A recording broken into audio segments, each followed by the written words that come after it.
Indian എംബസികളിൽ അംബാസഡർമാരും കോൺസുലേറ്റുകളിൽ consul ജനറൽമാരും ദേശീയ പതാക ഉയർത്തി അഭിവാദ്യം സ്വീകരിച്ചു.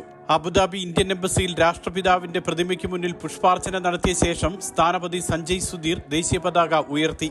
ദേശസ്നേഹം നിറഞ്ഞു നിൽക്കുന്ന സംഗീത നൃത്ത പരിപാടികളോടെയായിരുന്നു ആഘോഷം. ദുബായ് ഇന്ത്യൻ കോൺസുലേറ്റിൽ കോൺസൽ ജനറൽ സതീഷ് കുമാർ ശിവൻ ദേശീയ പതാക ഉയർത്തി.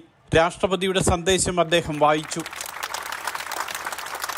That we have for our motherland, that we have for the tricolor.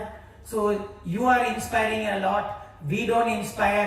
The Indian community inspires with their work, with their dedication to the nation. So my salute to all of you.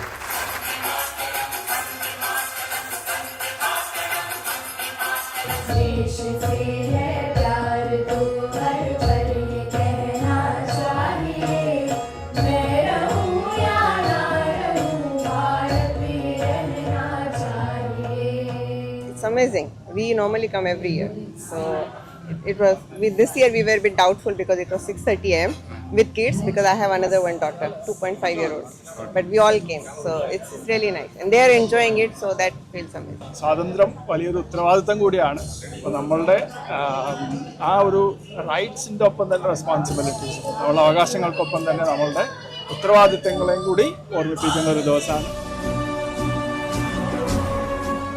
അഭിമാനവും ഐക്യവും ദേശസ്നേഹവും നിറഞ്ഞതായിരുന്നു Saudi അറേബ്യയിലെ റിയാദിലും ജിദ്ദയിലും നടന്ന ആഘോഷങ്ങൾ. റിയാദിൽ Indian ambassador doctor Suhail Ijaz ഖാനും ജിദ്ദയിൽ consul general Fahad Ahmed Khan സൂരിയും ദേശീയ പതാക ഉയർത്തി. मेरे प्यारे देशवासियों, नमस्कार. Justice, liberty, equality and fraternity. ബഹ്റൈനിലെ വിവിധയിടങ്ങളിൽ നടന്ന സ്വാതന്ത്ര്യ ദിനാഘോഷങ്ങളിൽ നിരവധി പ്രവാസികൾ പങ്കാളികളായി. എംബസിയിൽ അംബാസിഡർ വിനോദ് ജേക്കബ് ദേശീയ പതാക ഉയർത്തി.